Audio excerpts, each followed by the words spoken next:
The 8-year-old girl hadn't spoken a single word in 2 years. She hadn't smiled. She hadn't looked anyone in the eye. 12 specialists had tried and failed. A mother with unlimited money had tried and failed. But on a rainy Tuesday afternoon, in a waiting room that smelled like antiseptic and old coffee, a quiet man with scarred hands sat down beside her, said nothing, opened a notebook, and started drawing. And for the first time in 730 days, little Chloe Bennett reached out and touched a stranger's hand. What happened next didn't just change one child. It cracked open 2 broken families and rebuilt them from the ground up. If this is your first time here, welcome. Hit that subscribe button and follow this story all the way to the end, because every part of what you're about to hear matters.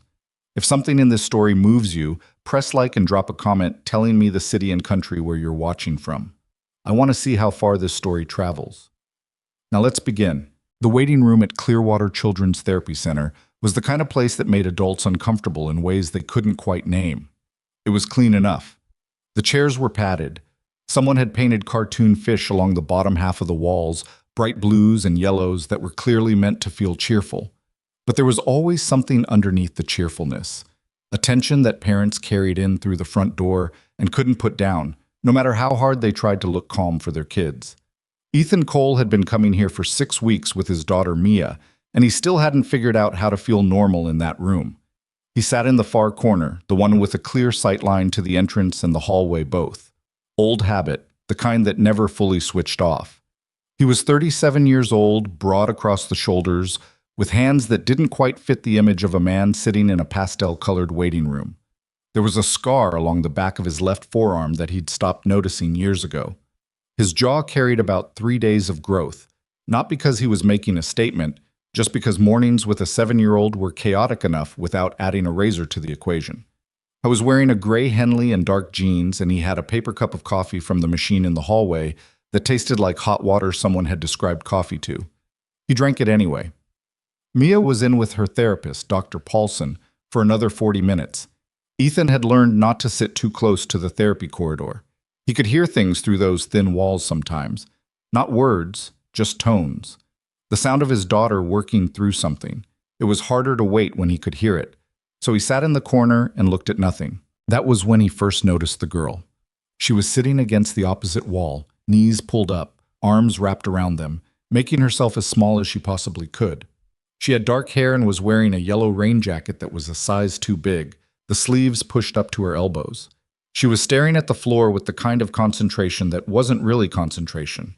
It was the other thing, the thing that looked like vacancy but was actually the opposite. A person turned entirely inward. A woman Ethan assumed was a nanny or assistant sat about 5 feet away from her, scrolling through her phone with the professional disinterest of someone being paid to be present, but not necessarily engaged. Nobody else in the waiting room was paying the girl any attention. A mother across the room was whispering to her toddler. 2 fathers were both staring at their phones. The receptionist was working through paperwork behind the desk. Ethan looked at the girl. He couldn't have told you exactly what it was that made him keep looking. On the surface, she was just a kid sitting quietly. Parents might have thought, oh, a shy one. Or, she seems fine. Or they might not have thought anything at all and just gone back to their phones. But Ethan had spent years learning how to read what people were actually feeling underneath what they were showing. It was the kind of skill that got drilled into you not in a classroom, but in the field, in high-stress situations where reading someone wrong had real consequences. He'd learned it as a tool. It had become something closer to instinct. And what he was reading off this girl wasn't shyness, it wasn't boredom. It was the particular quality of stillness that people develop when they've decided, somewhere deep down, that the safest thing they can do is take up as little space as possible. When they've learned that being noticed tends to lead to things getting harder, not easier. He'd seen it in grown men. Decorated soldiers who'd been through things that rearranged how they understood the world. Men who sat at the far end of the table at the VA meetings he used to attend, who flinched at loud noises, who laughed a half-second too late at jokes because they were always slightly elsewhere. He wasn't expecting to recognize it in an 8-year-old. But there it was. He finished the last of the terrible coffee and set the cup on the table beside him. Then, moving slowly, the way you move around something that might bolt if startled, he reached into the canvas bag at his feet and pulled out a small spiral notebook. He kept it for Mia mostly, for the time she wanted to draw while they waited.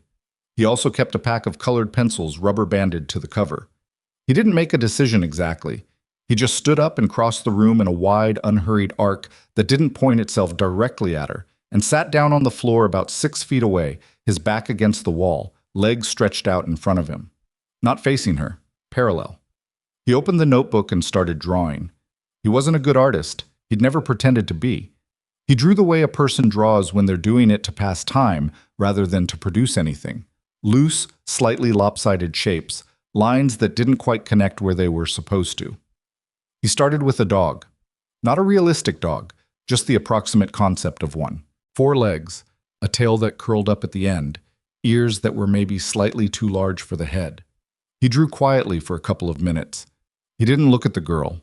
He wasn't performing patience. He wasn't executing a strategy.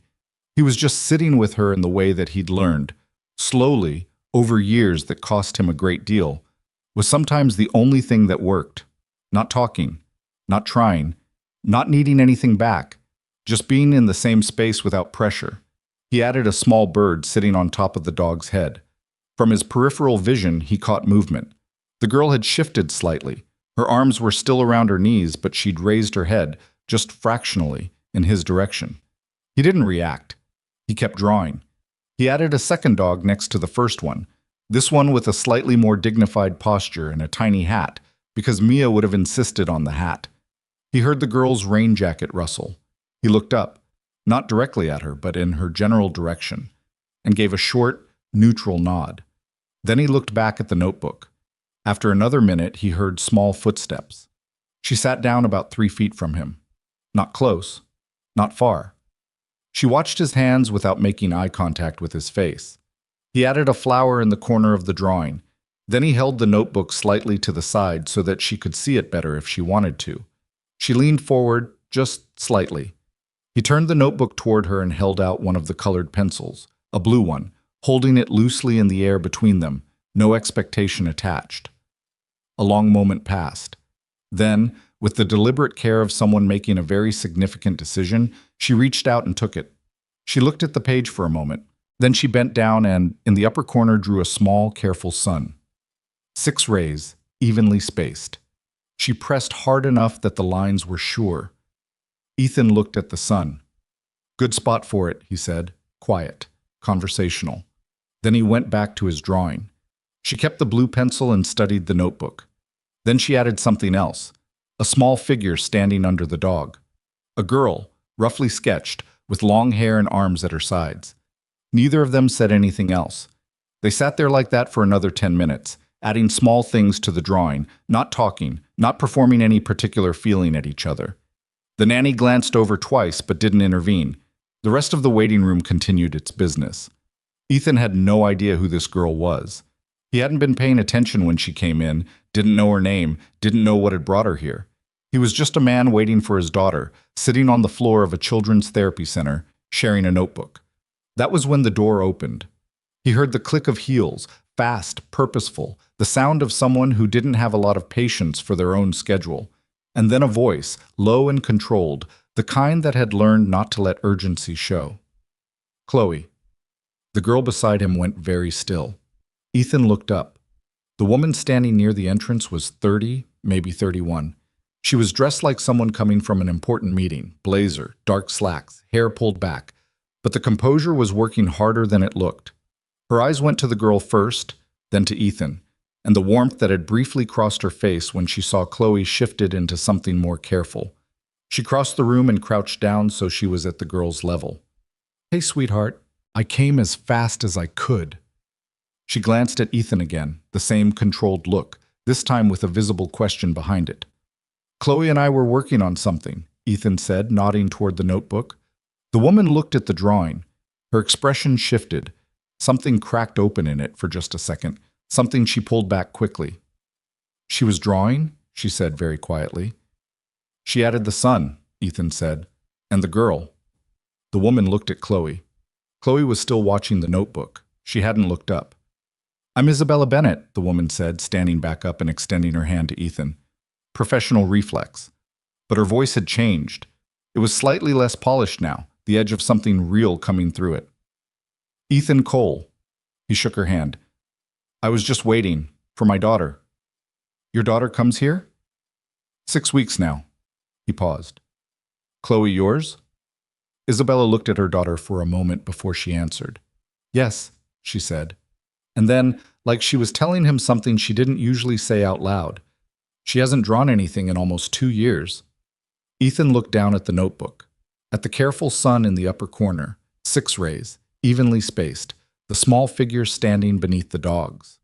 He thought about what it cost to make that mark, how much had to have shifted, even fractionally, for a hand that had stopped reaching to reach again. She just needed someone to sit still, he said. Isabella watched him for a moment. He couldn't tell what she was thinking.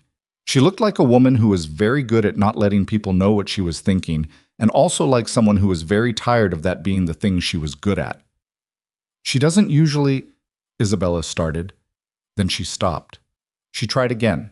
She doesn't usually let people near her, strangers especially. I know, Ethan said. I wasn't near her. Not really. I just sat down. Isabella looked at him with an expression he recognized.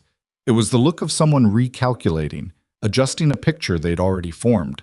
She opened her mouth to say something else, and that was when the therapy corridor door opened and Mia came out. Mia was 7, small for her age, with her mother's dark eyes and Ethan's stubborn jaw. She had a piece of paper in one hand and was already talking before she fully cleared the doorway. Dad, Dr. Paulson says I can bring Butterscotch in next time. Well, if he's a comfort animal, he can be a support animal, right? Because he already supports me when I'm sad. She stopped when she saw the woman. Then she looked at the girl on the floor. Hi, Mia said, in the direct, uncalculating way of children who haven't yet learned to hedge. Chloe looked up. It was the first time she'd made direct eye contact with anyone in the room.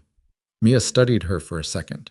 Then she sat down on the floor next to her, not asking permission, not making it a big deal, just sitting, and looked at the notebook. Dad put the hat on the dog, Mia said, pointing. He always puts a hat. I don't know why. Chloe looked at the dog with the tiny hat. Something at the corners of her mouth shifted, just barely. Ethan watched his daughter do in 30 seconds what an hour of careful patience had been building toward, and he thought, that's always how it is. You do the slow work, and then someone who hasn't been doing anything at all walks in and tips the thing over the edge. And you don't resent it. You're just grateful something finally tipped. He picked up the notebook and held it out to Chloe. You should keep it, he said. The sun was the best part. Chloe looked at the notebook. She looked at him. Then, with both hands, she took it. Isabella made a small sound. Ethan didn't look at her. He understood the sound, and he understood her need to not have it witnessed directly. He started gathering Mia's bag. We've got to head out, he said to no one in particular. Mia's got a fish at home that needs feeding about 40 minutes ago.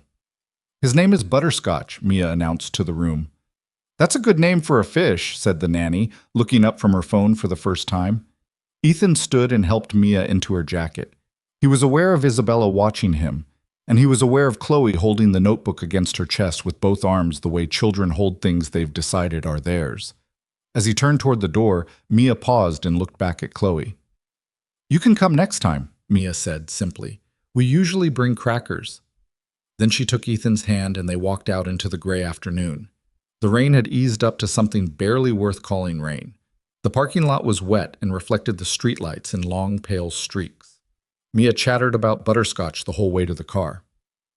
Ethan listened to her and made the right sounds and thought about the sun in the upper corner of the notebook. 6 rays, evenly spaced, pressed hard and sure. He thought about the way Chloe had gone still when Isabella walked in. The way a child who already knows what disappointment feels like braces for it without thinking. He wasn't going to tell himself he'd done anything today. He'd sat on a floor and drawn a bad picture. That was all. He buckled Mia into the back seat and got in and started the car. The wipers moved across the windshield, clearing and blurring and clearing again. He drove home in the rain. He didn't know yet that Isabella Bennett was one of the most powerful technology founders in the country. He didn't know about the 12 specialists, or the 2 years of silence, or the particular weight that money turns into when it can't fix the thing that needs fixing. He just knew what he'd seen in a waiting room, and he knew what that kind of stillness cost a person to carry, because he'd carried it too. Isabella Bennett did not sleep that night. She sat in the chair by Chloe's bed the way she had done on and off for almost 2 years. Not reading, not on her phone, just watching her daughter breathe. The notebook was on the nightstand. Chloe had carried it up herself, held it the entire drive home without saying a word, and placed it beside her pillow before she fell asleep. She hadn't drawn anything else in it. She hadn't spoken, but she'd held on to it, and that was the thing Isabella kept coming back to. She held on to it. In 2 years, Chloe had not voluntarily held on to anything a stranger gave her. She'd returned gifts. She'd left drawings from therapists untouched. She'd once shoved a stuffed animal off a chair that a well-meaning specialist had placed near her. Not violently, just with the flat, final energy of a person who wants to be very clear about something. And tonight she'd gone to sleep with a stranger's notebook pressed against her side. Isabella leaned back in the chair and looked at the ceiling and thought about the man in the waiting room.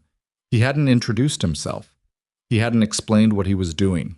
He hadn't looked at Chloe with that particular expression, the one Isabella had come to dread, that careful clinical attention, the look of someone assembling a case study, that every specialist, every consultant, every well-recommended professional had turned on her daughter like a flashlight aimed at something fragile. He just sat down on the floor and drawn a dog with a hat. That was it. That was the whole thing. And it bothered Isabella in a way she couldn't entirely name, because she had spent an enormous amount of money on people with credentials and offices and framed degrees, and none of them had gotten Chloe to pick up a pencil in 23 months. She told herself it was probably a fluke. A single afternoon, a particular set of circumstances, the randomness of children. She told herself not to build anything on it. She believed none of this, but she told herself anyway, because it was better than the alternative, which was hope. Hope had cost her a great deal over the past 2 years, and she'd gotten very careful about spending it. She went to bed at 2 in the morning and lay there staring at the dark until her alarm went off at 5:30 shut. She had Ethan Cole's contact information by 9 a.m. It wasn't difficult to find. She'd gotten his last name from the receptionist at Clearwater.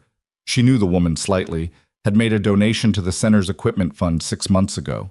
And from his last name and the therapy center's general patient demographic, her assistant had his basic professional profile within the hour. Security consultant, independent, based in Millhaven, former military. The military part had caught her assistant's attention. He'd flagged it in the summary with a small note, Naval Special Warfare background. Isabella read that line 3 times. She wasn't sure what she'd expected. Something more ordinary, maybe. She'd built a picture of him in her mind overnight. A quiet man, maybe a social worker of some kind.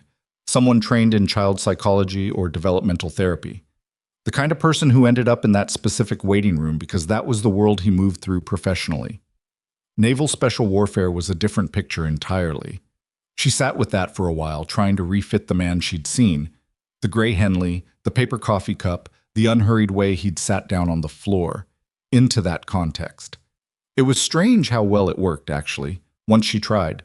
The way he'd moved through the room, the specific quality of his stillness, the fact that he hadn't flinched or overreacted when Chloe reached toward him, just absorbed the moment without making it into one. She called him at 9:15, and he picked up on the 3rd ring. Cole.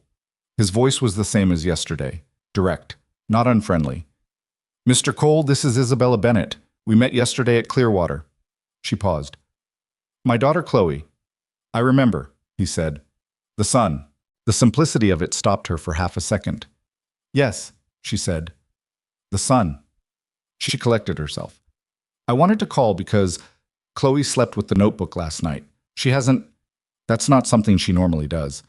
I wanted to tell you because I thought you should know your kindness was Ms. Bennett. He wasn't rude. He just stopped her before she could finish building the sentence. You're not calling just to tell me that. She closed her eyes briefly. No, she said. I'm not. There was a short silence. My daughter has an appointment at Clearwater again on Thursday, he said. I'll be in the waiting room around 2. Would it be all right if I brought Chloe? Another pause, shorter this time. That's not really my call. I know. I'm asking anyway. She heard something in the background, a child's voice, distant, Mia probably, saying something that sounded like a question about a fish. Then Ethan's voice away from the phone. Lid's on the tank, Mia. He's not going anywhere. Then back to her. Thursday's fine. Thank you, Isabella said. Don't thank me yet, he said, and hung up. She sat looking at her phone for a moment, then she put it down and went back to work, which was the thing she always did, because it was the one domain where she still trusted herself completely. Thursday came cold and clear, one of those late autumn days that felt like the season had finally committed. Isabella picked Chloe up from her current school program, an adaptive learning environment, small class sizes, designed for children with various emotional and developmental challenges, the fourth school they'd tried, and drove to Clearwater without explaining where they were going. She'd learned not to give Chloe advance notice. Anticipation ran in the wrong direction with her. The more time she had to prepare for something, the more the anxiety built, until by the time the event arrived, she was so braced for whatever it was that she couldn't experience it at all. So Isabella just drove, and they listened to the radio, and Chloe looked out the window at the stripped trees going past. When they pulled into the Clearwater lot, Chloe went still. Isabella watched her in the rearview mirror. She couldn't tell what Chloe was feeling. She'd spent 2 years trying to learn how to read her daughter again, the version of her daughter that existed now, and she was still terrible at it. Chloe's face had learned to give very little away. Another thing she'd had to grieve. "We're just stopping in for a bit," Isabella said. "You don't have to do anything." Chloe looked at the building, then she unclipped her seatbelt and reached for the door handle, and Isabella understood that was as much of an answer as she was going to get. Ethan was already there when they came in. He was in the same corner, this time with a cup of coffee that looked equally bad, and a slightly larger notebook. Mia was sitting beside him with her own notebook, drawing something complicated that involved multiple colors and a great deal of concentration. Mia looked up when they came in. "Hi," she said, the same way she'd said it on Tuesday. No fanfare, no performance, just acknowledgement. Chloe stopped inside the doorway. Ethan looked up, gave Isabella a short nod, and then looked at Chloe. He didn't say anything. He just held up the new notebook, showed her the cover, which he'd drawn on. A dog. Familiar, slightly lopsided, with a hat. Something moved in Chloe's face. She crossed the room and sat down on the floor. Not 6 feet away? 3. Isabella sat in one of the padded chairs nearby and tried to look like she was reading something on her phone. She was not reading anything on her phone. Over the next 40 minutes, she watched Ethan Cole do something she couldn't entirely explain, even as it happened in front of her. He didn't follow a program. He didn't use therapeutic language or structured prompts. He didn't treat Chloe like a project to be solved. He talked to her the way you talk to a person when you're both doing something else. The conversation beside the activity, low stakes, oblique, the kind that's easy to participate in because it doesn't ask for much. He told her, at one point, about a dog he'd had as a kid. A beagle named Cartwright, who had been, by any objective measure, the dumbest animal he'd ever encountered, and who had nonetheless managed to open the refrigerator on 3 separate occasions and eat an entire cooked chicken each time. Chloe was watching him sideways while he talked, her pencil moving on the page. "How do you open it?" Mia asked, not looking up from her own drawing. "Honestly, we never figured it out," Ethan said. "We'd watch him, and he'd just sit there looking innocent. The second we left the room..." He made a sound. "Chicken." Mia shook her head with the solemn authority of a child who found this deeply relatable. Chloe, still not looking directly at him, made a very small sound. Isabella wasn't even sure what to call it. Not a laugh, not quite, but something adjacent. Something in the neighborhood. Isabella looked down at her phone screen so that she wouldn't make a face that would ruin everything. She and Ethan didn't talk until they were both getting up to leave, the girls heading toward the exit together. Mia telling Chloe something about butterscotch, with the particular urgency of someone who believes the person they're talking to will find this information as important as they do. "Does she talk?" Ethan asked. "Quiet, not pointed." "She used to," Isabella said. "Before." She didn't elaborate on the before. She never did with strangers. The doctors call it selective mutism, but it's a category, not an explanation. She can speak. She stopped. "Stop trusting it," Ethan said. Isabella looked at him. "Yes," she said. "That's exactly it." He nodded slowly, like someone filing information rather than reacting to it. "Can I ask you something?" Isabella said. "Go ahead." "Your background, military." His expression didn't change exactly, but something in it settled, the way a face does when a person decides how much to confirm. "Yeah," Naval Special Warfare. A pause. You ran a background check. I ran a professional summary, she said. I do it with everyone. She meant it as information, not apology. He seemed to take it that way. Yeah, he said again. SEAL, 8 years. And now you're a security consultant. Keeps the hours flexible. He glanced toward the exit, where Mia was now demonstrating something to Chloe with her arms outstretched, some kind of wingspan measurement.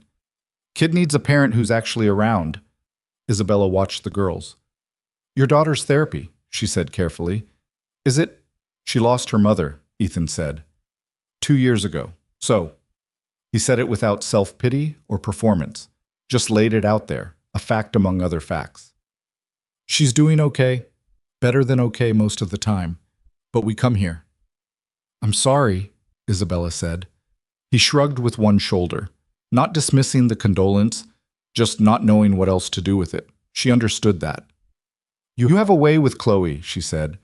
I want you to know that I don't say that easily. I've sat through a lot of sessions with a lot of people who are very credentialed and very expensive. What you did in there isn't something I've seen before.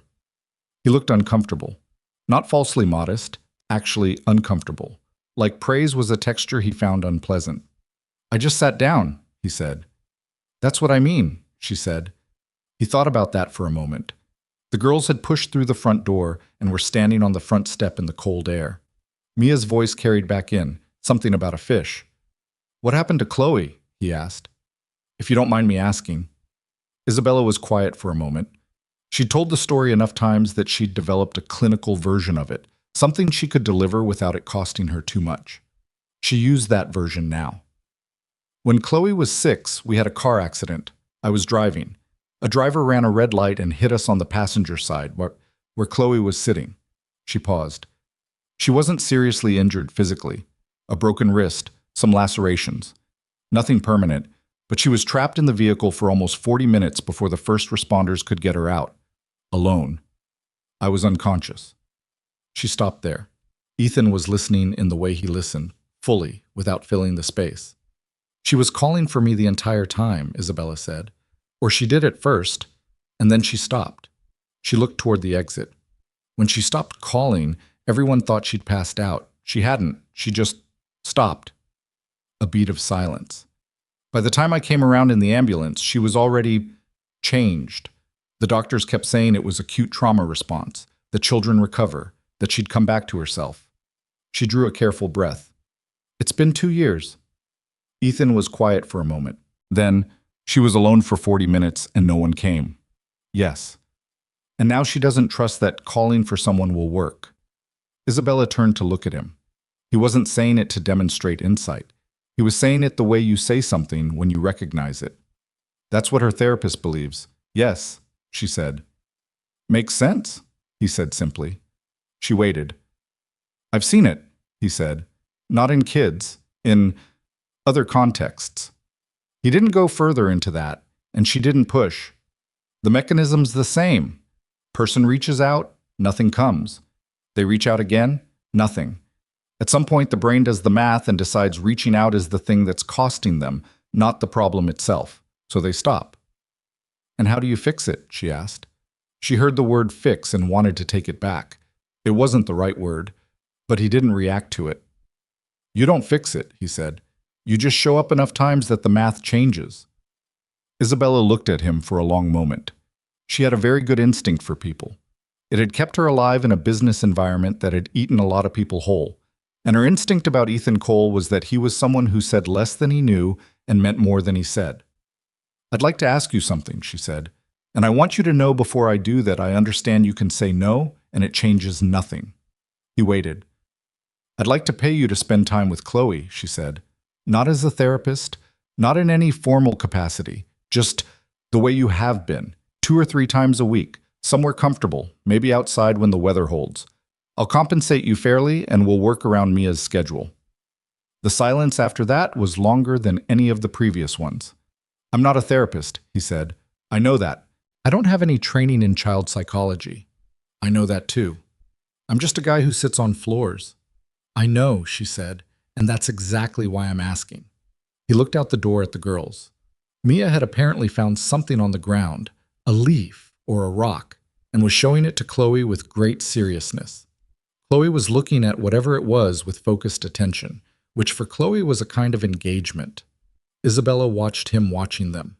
She'd learned, sitting across boardroom tables from people who were trying to get something from her, how to tell when someone was calculating and when someone was genuinely uncertain. Ethan was genuinely uncertain. I wasn't playing a negotiation. He was working something out. I'd have to think about it, he said finally. Of course. I don't want to. I'm not trying to be another disappointment for her. She drew a son, Isabella said quietly. Ethan. She used his first name without thinking and didn't course correct. She drew a son. She hasn't touched a pencil in almost 2 years. He was quiet. I'm not promising you anything about Chloe, she said. I'm not telling you this will work. I've had too many people promise me things about Chloe. She paused. I'm just telling you what I saw. He looked at her, and for just a moment the controlled, neutral expression opened slightly, the way a door opens when someone on the other side finally turns the handle. I'll call you, he said. He called her the next morning at 7:15. She was on her second coffee, already at her desk, looking at quarterly projections that needed her attention and getting very little of it accomplished. Okay, he said when she picked up. That was it? Just okay? No preamble, no negotiation, no conditions attached in the first breath. Okay, she said. Weekday mornings work best for me. And I want Mia involved when possible. It seems like they're good for each other. They are, she said. She'd been watching that too, the way her daughter tracked Mia without fear, the way Mia talked to Chloe the same way she talked to everyone, without adjusting her energy or her expectations downward, which turned out to be exactly what Chloe needed. And I'm not going to report back to you after every session, he said. I'm not a consultant producing deliverables. If something significant happens, I'll tell you. Otherwise, I'd rather you just let me work. Agreed, she said without hesitation. A pause. You agreed to that very fast.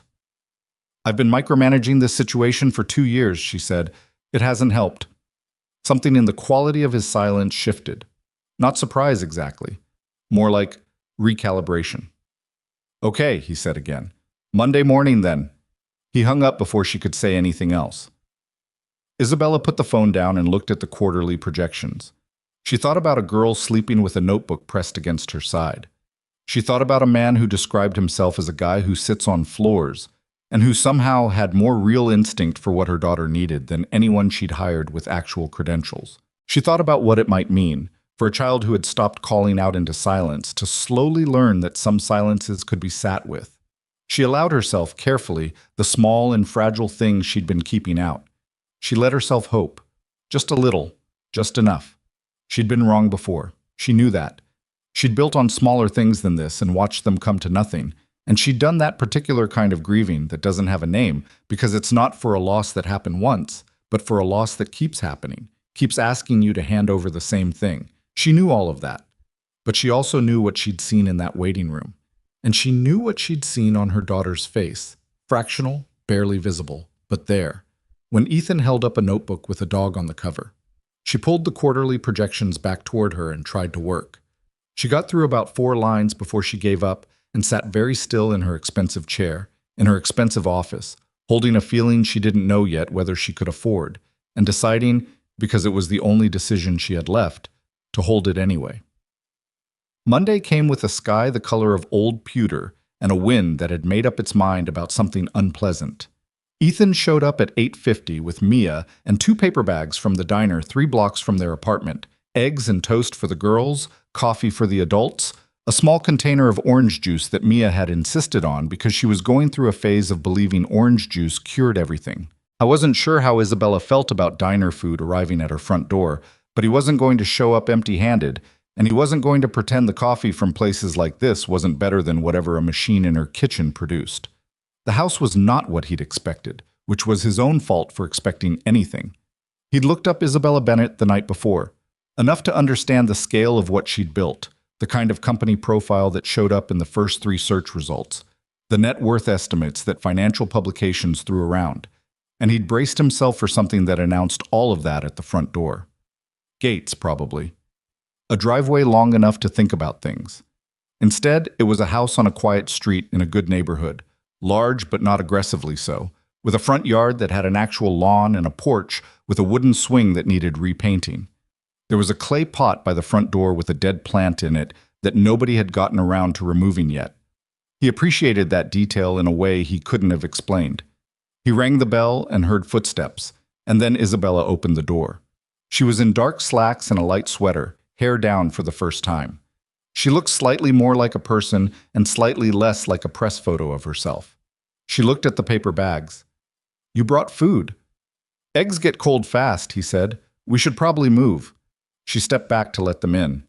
The inside was warm and smelled like coffee already brewing, which he appreciated. The rooms were comfortable, real furniture that had been lived in, a bookshelf that showed actual reading rather than decoration, a low table in the living room that had Chloe's art supplies spread across it, and an arrangement that suggested regular use.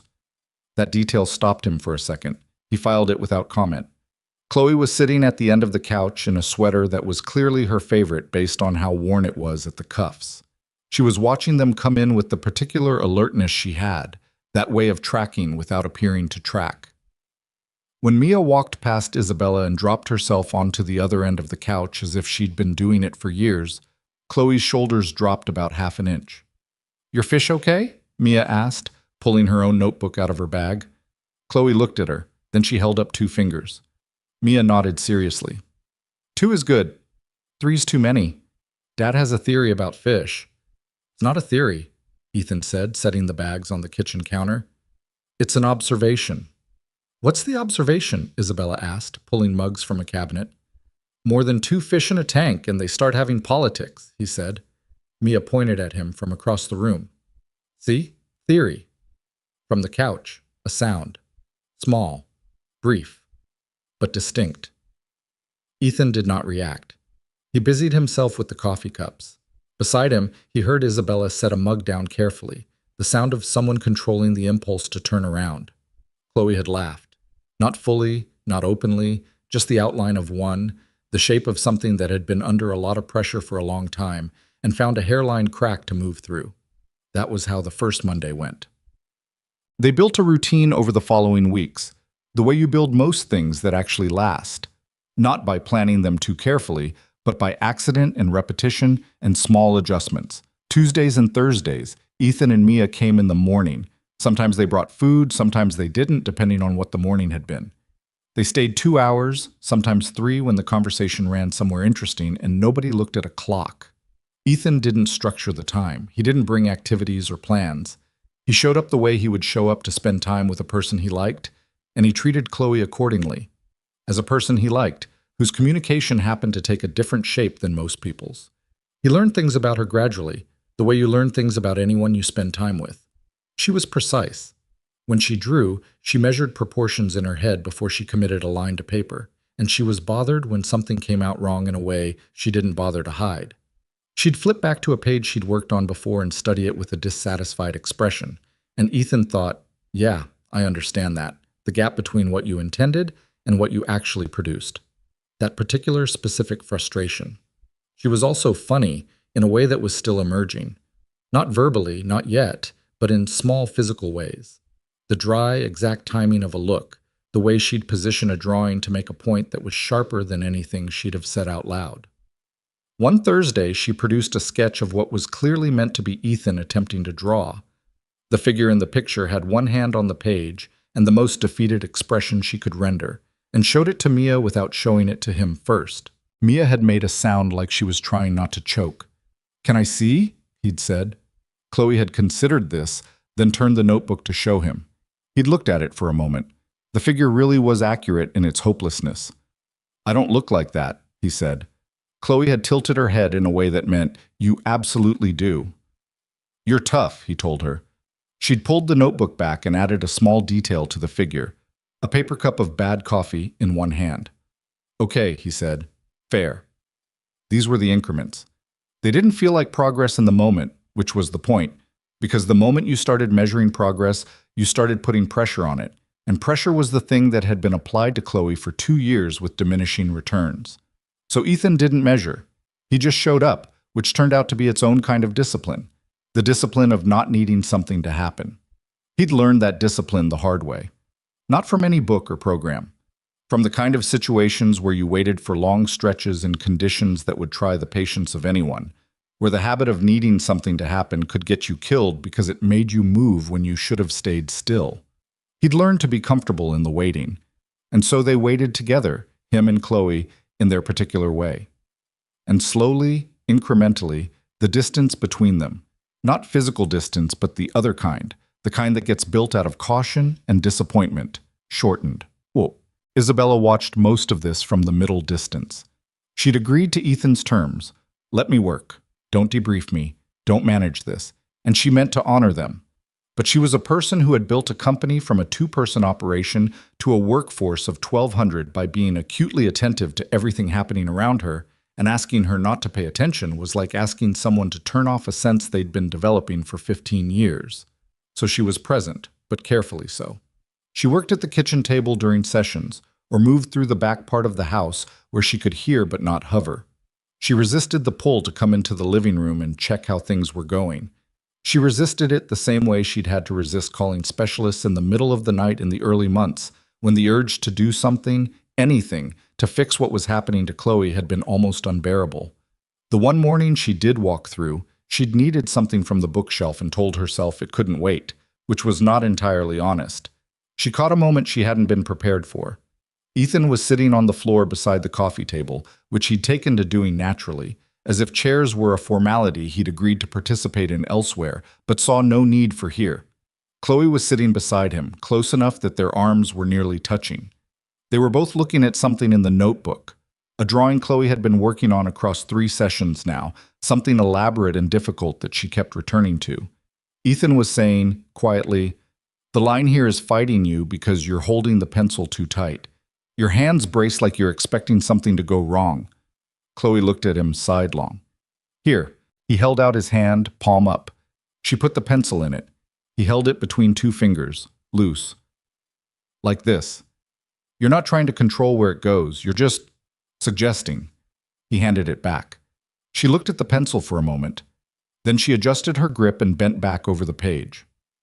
Ethan watched, elbows on his knees, and said nothing else. Isabella reached the bookshelf without making noise, found what she hadn't actually needed, and went back to the kitchen.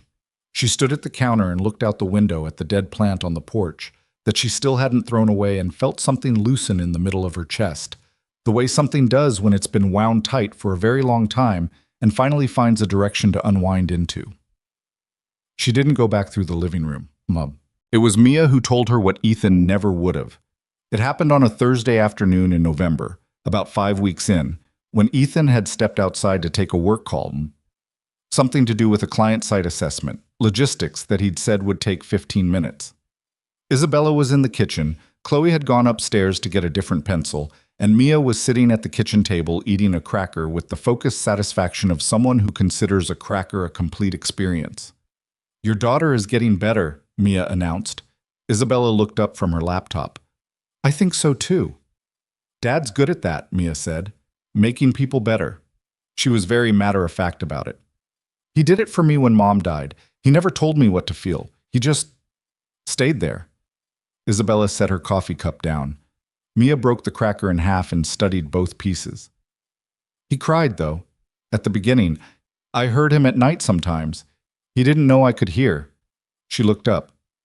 "I think it was better that I did, because then I knew it was okay to be sad, even for him."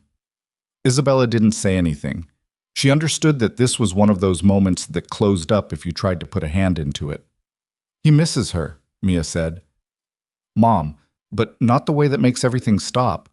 He told me once that missing someone and going forward at the same time was, he used a word I didn't know. Coherent? No." She thought. "Concurrent. He said they could be concurrent." "That's a good word," Isabella said. "He says a lot of good words." Mia finished the cracker. "But only when he's explaining something important. The rest of the time he mostly says normal things." She looked at the cracker box. "Can I have another one?" "Of course." Mia reached into the box. "I like your house. It has good corners." "Good corners," Isabella repeated. "Places where you feel okay sitting. Our apartment has good corners too." Dad's house was different before. After Mom died, he changed the furniture around. I think he was trying to find new corners. Isabella looked at this 7-year-old child who spoke like someone much older, but said it all in the cadence of someone who hadn't yet learned that what she was saying was remarkable.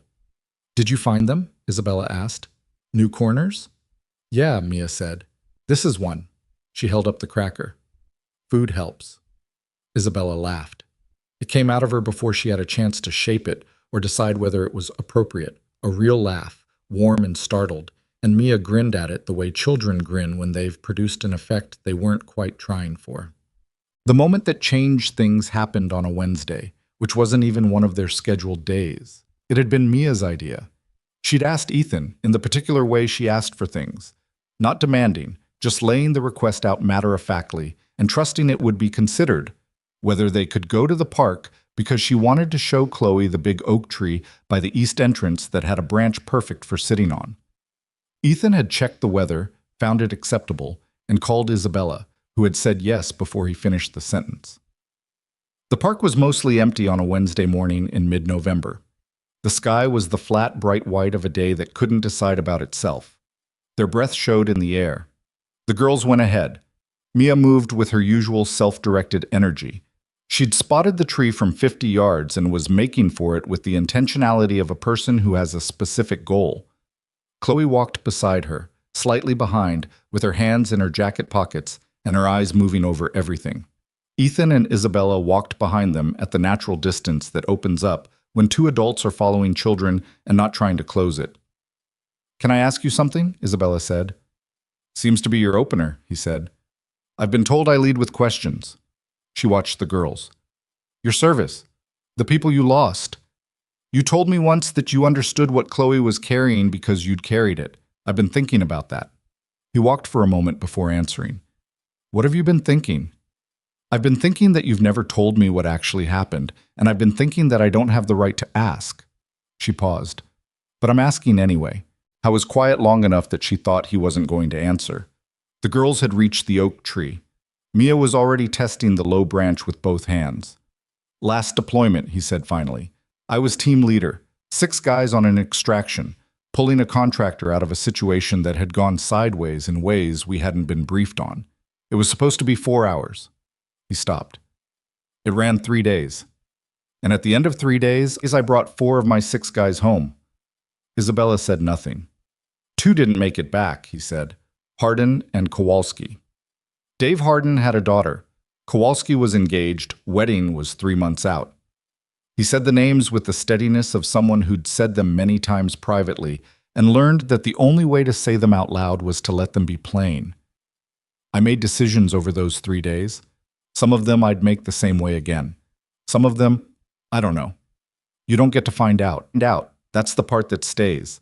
Ahead of them, Mia had gotten onto the branch and was helping Chloe find the right place to put her foot. I left after that, Ethan said. Not immediately. I stayed through the process, the debrief, there's a whole institutional mechanism for this, and I went through all of it. But I left. He paused. Julia was sick by then. My wife. She'd been sick for a while, and I'd been not there. So I came home, and I was there for the end of it, and then she was gone, and then it was just me and Mia. He said it all in the same register. Matter of fact. Not cold, just the voice of someone who'd processed enough of this to be able to move through it without stopping. And I had a choice about what to do with everything I was carrying. I could put it somewhere and let it sit there, or I could figure out if any of it was still useful. And Chloe, Isabella said, Chloe's the clearest version of something I understand. He looked at the girls in the tree. Mia had gotten herself into the good sitting position and was explaining something about load distribution with the confidence of a person who had recently made this her area of expertise. Chloe was up on the branch now, both hands holding, and her face was open.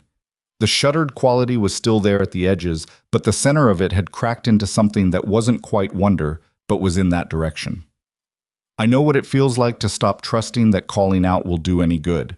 And I know that the only thing that actually reaches it is time, and someone who shows up and doesn't need anything back. Isabella looked at him. He turned and looked at her at the same time, the way it happens sometimes, both people arriving at the same moment without planning it. His eyes were a particular gray-green that she'd noticed before and told herself she was noting for no specific reason. "You did that for your team," she said. "After difficult operations. You helped them recover." "Tried to." "It's not a small thing," she said. He looked away, back toward the tree, the same discomfort with being seen directly that she'd noticed the first time. "It was just being a person," he said. "Some people aren't," she said. "Just being a person. Some people are performing being a person, and there's a difference, and most of us can't articulate it, but we can all feel it." She paused. "Chloe feels it. She always has.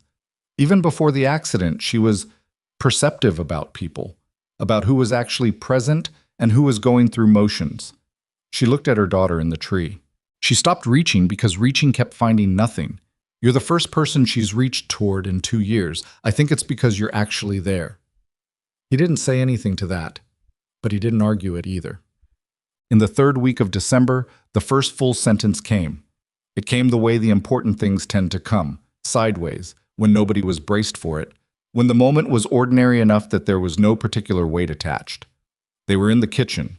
Ethan was attempting to help Mia make a grilled cheese, which required more supervision than it should have because Mia had developed an independent theory about butter distribution that Ethan disagreed with professionally. Chloe was sitting at the table watching this with the expression she used for things she found quietly entertaining. Isabella was nearby, leaning against the counter with coffee, trying not to direct the butter situation. The argument about butter reached a natural pause. And into the pause from the table, Chloe said, "She's right about the butter." It came out clear, a little rough at the edges, the voice of someone who hadn't used it much, like a hinge that needed use to move freely again. But clear. A complete thought. Subject, verb, object. Nobody said anything for approximately 1 full second. Then Mia pointed at Chloe with her spatula. "See?" she said to Ethan. "I told you." Ethan looked at Chloe. Chloe looked back at him with an expression that was dangerously close to smug. 2 against 1, he said. Chloe gave a small, precise nod. "The butter argument was a setup," he said. Her expression didn't change, but something in it deepened. Isabella had turned to face the window because she didn't trust her face. The backyard was bare and brown, and the light was coming through flat and pale, and she stood there looking at it and felt something move through her chest that she didn't have the right name for. Not relief exactly, not happiness exactly, something more specific than both. The feeling of a thing you'd stopped believing in arriving anyway, in a kitchen, over a butter argument, on a Wednesday morning in December. She heard Mia say, "You can say more stuff, you know, whenever." And Chloe said, in that careful voice finding its way back into the air, "I know." "Cool," Mia said, and flipped the grilled cheese. Ethan looked at Isabella's back. He saw the set of her shoulders, and he understood precisely what was happening, and he didn't say anything, and he turned back to the stove, and he told Mia that technically she'd flipped it too early, which was not true, but which was the right thing to do in that moment, and Mia argued about it, and the kitchen filled back up with noise.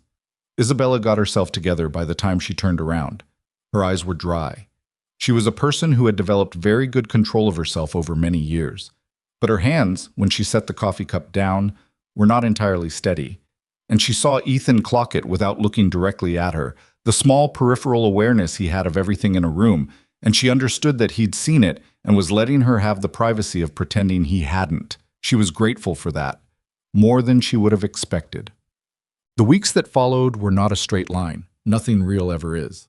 Chloe spoke, and then she didn't speak for 3 days, and Isabella held her breath through all 3 of those days and tried not to assign meaning to the silence the way she had trained herself not to do. Then on the 4th day, Chloe came downstairs and asked for orange juice. Mia's influence, clearly, she'd developed a similar conviction about it, and said it plainly, easily, like it wasn't a thing. It went like that. Words returned not in a flood, but the way warmth returns to a cold room, gradually and unevenly, some corners warming faster than others, some stubborn patches of cold that would hold until they were ready to let go. She started talking to Mia first, which made sense. Mia was easy to talk to because she didn't react to what Chloe said any differently than she reacted to everything else. With direct, equal-weighted engagement, no special register for the significance of it. She treated Chloe's voice like she'd always had it, which was the greatest possible gift. She talked to Ethan next, and those conversations were different, slower, more careful, chosen words rather than impulsive ones. She'd think before she spoke in a way that made Ethan understand she was deciding whether a thing was worth putting into the world. He respected the rigor of that. He operated the same way, mostly. She didn't talk much to Isabella yet. Not because she'd retreated from her. If anything, she was more physically present with her mother, closer in rooms, more willing to stay near. But the talking was still working its way back through whatever it had to work through. Isabella understood. She didn't push. She just stayed close, in the careful way she'd learned, and waited for it. It came, but not quite yet. The last week of December brought snow, the first real snow of the season, and Mia reacted to it with the absolute conviction that this was a significant occasion requiring everyone's full participation. She recruited Chloe within approximately 90 seconds of arriving, and they went out into the backyard.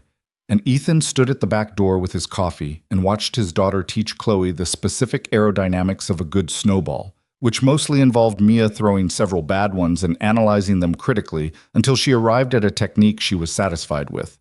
Chloe tried one. It held together. It went where she aimed it, which was a tree 6 feet away. "That's good," Mia said, in the serious tones of a person who knows what she's looking at. Chloe looked at the tree. Then she turned and threw the second one directly at Ethan. It caught him in the shoulder. He looked at her. She looked back at him with an expression that was completely innocent and entirely guilty at the same time. Mia covered her mouth with both hands. "You're going to want to run," Ethan said. Both girls ran. He went after them, and the yard filled with noise, and Isabella came out onto the back step in her coat and watched the three of them move through the cold air, and she laughed again. The real kind, the kind that was becoming more available to her lately, finding its way back the same way her daughter's voice was, through the same patient, inexplicable process of showing up and being allowed.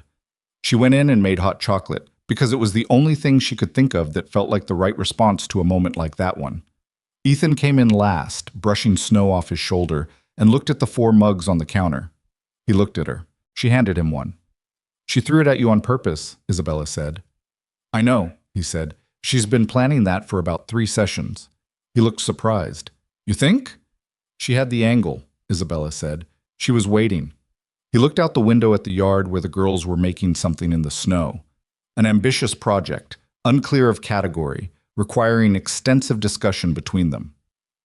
Then he looked back at Isabella. Something moved between them in the quiet kitchen. Not a decision, not yet. Something that was still taking shape, still finding out what it was. Both of them were practical enough, and had been through enough to know not to name it before it was ready.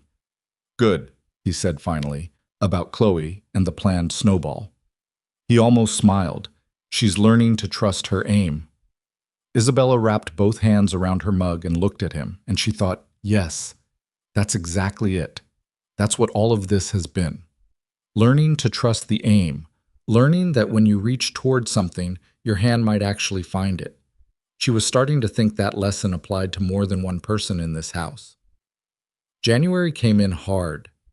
3 days after the new year, a cold front pushed down from the north and settled over Millhaven like it had decided to stay permanently. The temperature dropped into the low teens overnight, and the snow that had seemed charming in late December turned gray and compacted along the edges of roads and sidewalks. Ugly in the way that only snow can get when it's overstayed its welcome. Ethan ran in it anyway. He always ran in the mornings, 6 o'clock regardless of weather, a habit from the military that had survived everything else that hadn't. 3 miles, same route, the loop through the park, and back down Aldermore Street and around. He'd stopped timing himself years ago. The point wasn't performance anymore.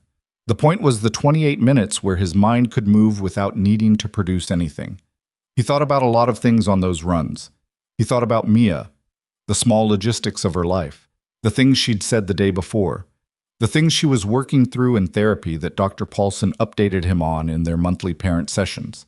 He thought about work, the security consulting jobs that kept the money functional, if not excessive, a background noise of professional obligation that he managed efficiently without caring about very much. Started to notice, he thought about the house on Greystone Lane with the dead plant by the front door that was still there, still unreplaced, and had become for him a kind of landmark.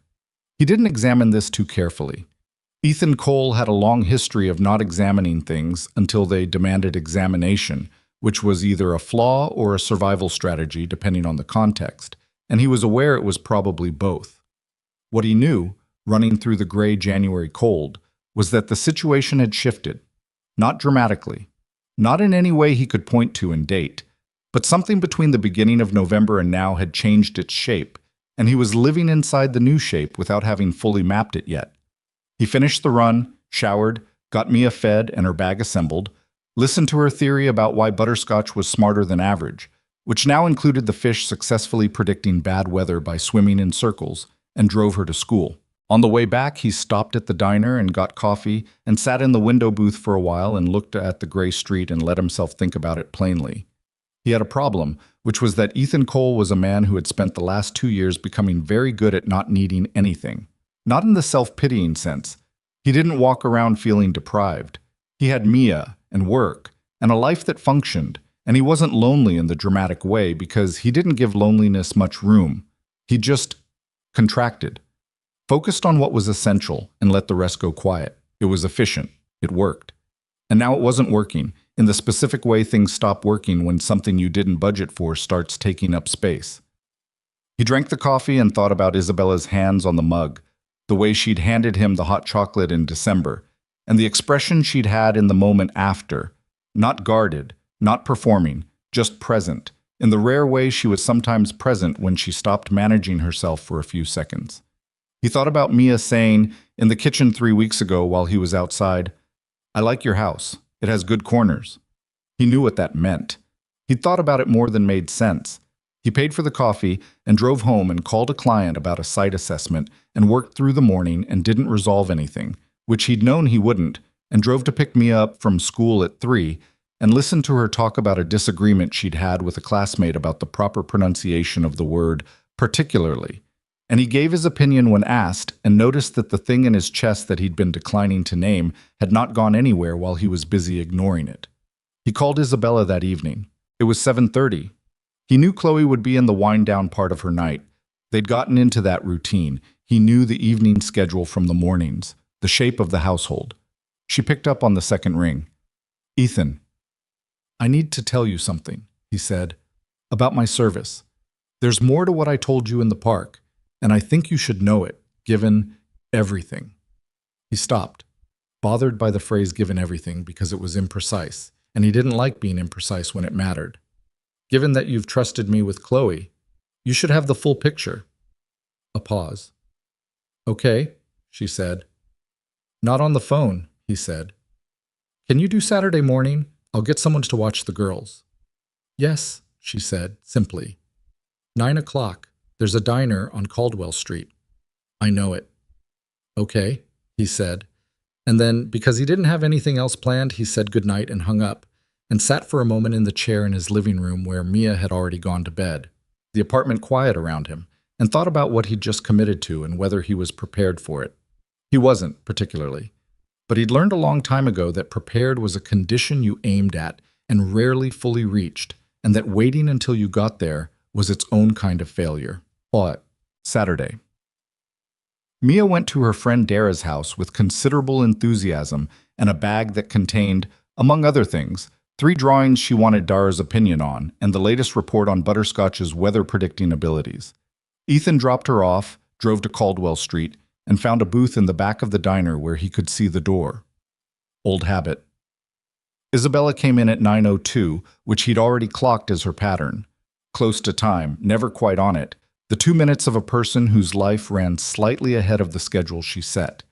She was in a dark coat and scarf, her hair down, and she looked around the room before she saw him with the same assessing sweep he used, which he'd noticed before, the habit of someone who'd learned to read rooms. She slid into the booth across from him. A waitress appeared. They ordered coffee and eggs neither of them were particularly hungry for, and then Isabella folded her hands on the table and waited. Ethan started, because he'd asked her here. "I told you about Hardin and Kowalski," he said. "The last deployment. 2 men I brought home in bags." "Yes." "I didn't tell you the thing that came before that," he said. 3 months before that mission, I made a recommendation that put our team in that theater to begin with. There was an intel assessment, Credible, sourced, the kind of thing you act on. I advocated for it. I pushed command to approve the operation. He looked at his coffee. The intel had a hole in it, not visible from where I was standing at the time, or that's what I've told myself, but I've had 4 years to examine that, and I'm still not 100% sure I looked as hard as I should have. Isabella said nothing. She was watching him the way she watched important things, completely. The mission ran long because the situation on the ground was more complex than the intel suggested. And in the additional time we didn't expect to need, we lost Hardin and Kowalski. He said it flat and plain. My recommendation put us there. My push to action contributed to the conditions, and I have spent a very specific amount of time thinking about whether I could have looked harder at that intelligence assessment and found what was missing. What's the conclusion? She said. I don't know, he said. I genuinely don't. That's the honest answer. Command cleared me. The review process cleared me. The decisions I made during the 3 days in the field were sound, given what we had. But the question I can't fully close is what we should have had, and whether I was rigorous enough about demanding it before we moved. He paused. I wanted you to know that, because you trust me with your daughter, and I want you to be clear on who you're trusting. Isabella looked at him for a long moment. Outside, someone walked past the window with a dog that had a plaid coat on, and the ordinariness of it was almost funny against the specific weight of the booth. You think this disqualifies you somehow, she said. I think you should have the full information. Ethan. She said his name in the way she occasionally did, the tone that meant she was about to say something she'd thought through and was committing to. I have made bad calls. I have pushed initiatives that weren't ready because I was certain and moving fast and didn't stop to examine what I was missing. 2 years ago I was driving when I should have asked the driver to take Chloe and me. The meeting I was rushing from was not worth what it cost. She was quiet for a moment. I'm not drawing a parallel to minimize what you went through. I'm saying that I don't make decisions about people based on whether they've made mistakes. I make them based on what I can see about how a person carries their mistakes. He looked up. The way you carry it, she said, is that it made you more careful, more honest with yourself, more present with the people you're responsible for. She paused. That's what I can see. He looked at her across the table and felt something move in his chest. Not the dramatic, cinematic kind of feeling. More like a held thing, slowly letting go. The feeling of a door that you've been leaning against for a long time, and someone pushes gently from the other side, not forcing it, just making it clear the other side is there. I'm not easy to be around, he said. It came out direct, without the packaging he might have put around it if he'd planned the sentence. I run early and I talk in short sentences and I don't say what I'm thinking most of the time, and I've never been particularly good at the version of myself that socializes without a purpose. Isabella looked at him steadily. I'm aware, she said. I'm not notably better. I've been told I approach human relationships the way I approach quarterly reviews. She paused. I'm working on it. He almost smiled. Who told you that? My VP of Operations. It was a performance review. We reversed roles for about 90 seconds, and she decided to use them. Her expression had something in it that wasn't quite rueful, but was in that neighborhood. She was correct. The food came. They ate for a while without talking, which was fine, easy, in the specific way that quiet is easy with certain people, when the silence doesn't require maintenance. There's something else I want to tell you, he said, when the plates were mostly cleared. Not a confession, just something I've been thinking about, and I'm going to say it once, and I don't need you to respond to it today. Isabella set down her coffee cup. I think what I've been around in this situation with Chloe has included you. And I'm aware that started as a professional arrangement, and I'm aware what that means in terms of how you should read anything I'm saying. He stopped, restarted. I'm not a person who says things like this, so I'm saying it badly, but I wanted to be honest about it rather than let it sit there where you can't see it, because I've been in enough situations where the thing nobody named became the problem. Isabella was quiet for a long moment. She looked at her coffee. Then she looked out the window. Then she looked back at him. You said you didn't need me to respond today, she said. I don't. Okay, she said. And then carefully, but I want to say one thing. She waited until he met her eyes. I hear you. That was all. 3 words, and she meant all of them, and he understood that she did, and that was enough for now, which was the only unit of time that had ever really made sense to him. What Ethan didn't know, in the days that followed, was that Isabella had been conducting her own kind of reckoning. It lived alongside her regular life, the board meetings, the product reviews, the operational calls that started at 7 a.m. and sometimes ran past 8 at night. She was good at compartmentalizing. She'd built the compartmentalization deliberately, back in the years when she was building everything else. Because a founder who can't hold competing things in separate boxes tends to collapse under the weight of all of them simultaneously. But what she was working through wouldn't stay in a box. It kept arriving in the middle of other things. She was in a meeting about a product launch, and she was thinking about what Ethan had said. The thing nobody named became the problem. She was reviewing a contract, and she was thinking about the way he sat on the floor next to Chloe, the specific patience of it, the fact that he'd chosen the floor over the furniture every single time without making a statement about it. She'd had relationships since Chloe's father, who had exited the situation when Chloe was 4, calmly and decisively, the way he did everything, and who now lived in another city with a new family and sent birthday cards and had become, over time, someone Isabella thought about less and less. She'd had 2 relationships after that, one that had run for about 8 months and ended by mutual exhaustion, one that had ended after 3 months when the man in question made it gently clear that he wasn't prepared for the reality of Chloe's needs. Both of them had tried. She didn't hold it against either. The reality of Chloe's needs had not been an easy thing to be proximate to in the years before Ethan. Before Ethan. She noticed that she was using that phrase internally as a periodizing marker, the way you mark time by what changes things. And she sat with what that meant for a moment in the back of a car between meetings one afternoon, the city moving past the window, and let herself look at it plainly. He was not straightforward.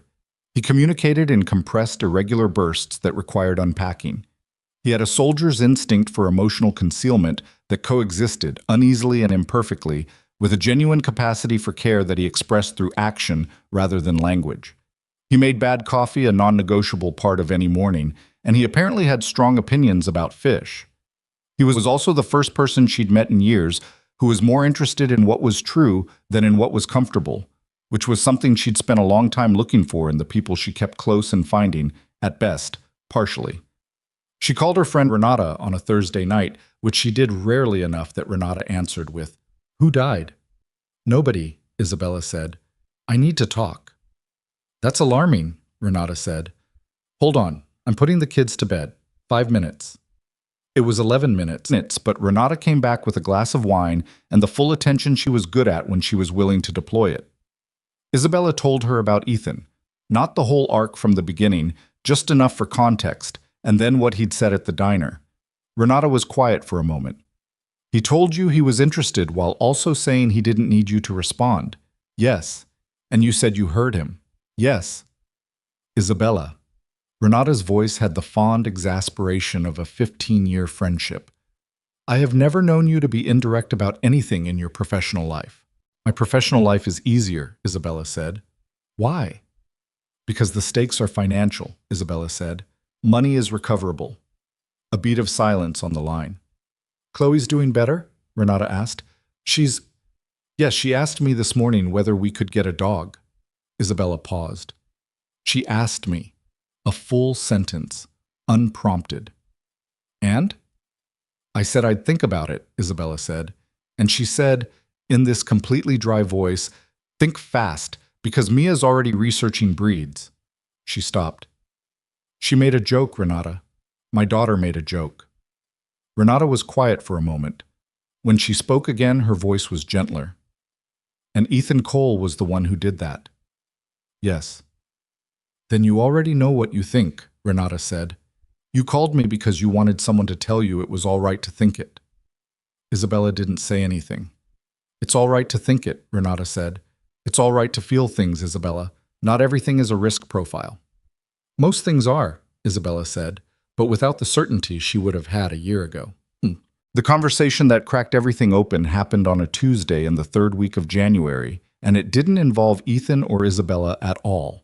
It involved Chloe and a woman named Dr. Sylvia Park, who had been Chloe's therapist at Clearwater since the beginning, and who had been, across 2 years, one of the few constants Isabella genuinely trusted. Dr. Park had watched Chloe's progress over the past months with the measured, evidence-based encouragement of a clinician who'd seen enough false dawns not to celebrate prematurely. But in January, she'd asked to meet with Isabella separately, which she hadn't done in over 6 months. Isabella sat across from her in the Clearwater office and waited. "Chloe talked to me this week," Dr. Park said, "more than she has in 2 years by a significant margin. I want to tell you about some of what she said, with her permission. She asked me to." "Okay," Isabella said. "She talked about Ethan," Dr. Park said, "specifically about what's different with him. She consulted her notes, not reading verbatim, just grounding herself. She said, 'He doesn't want me to be okay for him. He just wants me to be.'" She paused. She thought out how to say that for a while, apparently. Those were the words she chose. Isabella looked at the wall behind Dr. Park's head for a moment. "She also said something about you," Dr. Park continued. "She said she can see that you're trying. She said, and again her words, that you've always been trying, and she knows that, and she's sorry she couldn't always tell you." Dr. Park set the notes down.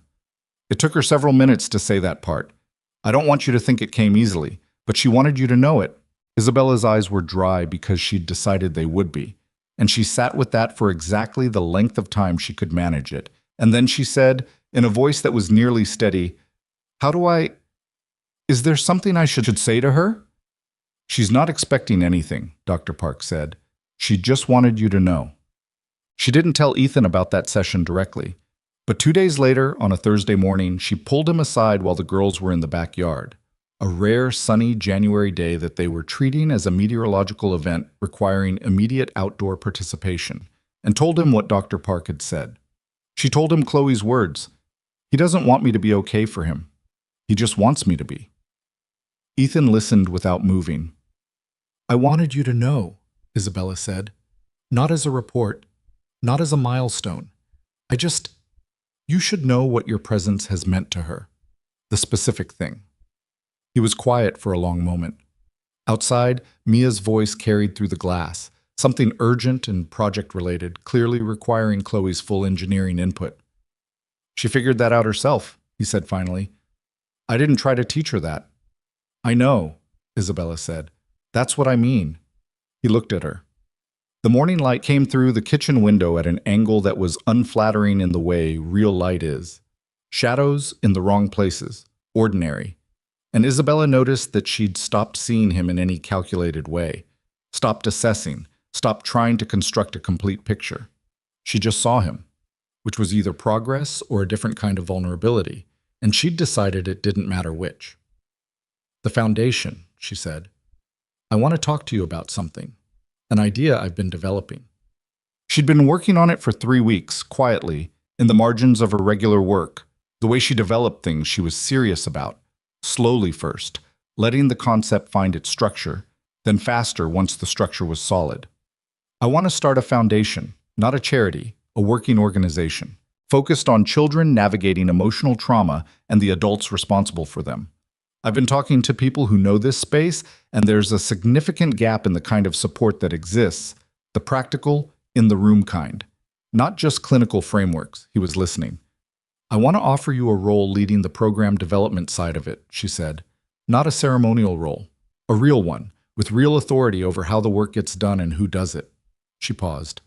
"I want your particular way of approaching this to be the thing we build around.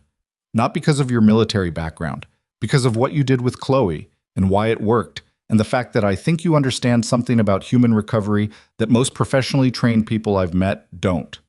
He looked at her steadily. "I want to pay you appropriately," she said.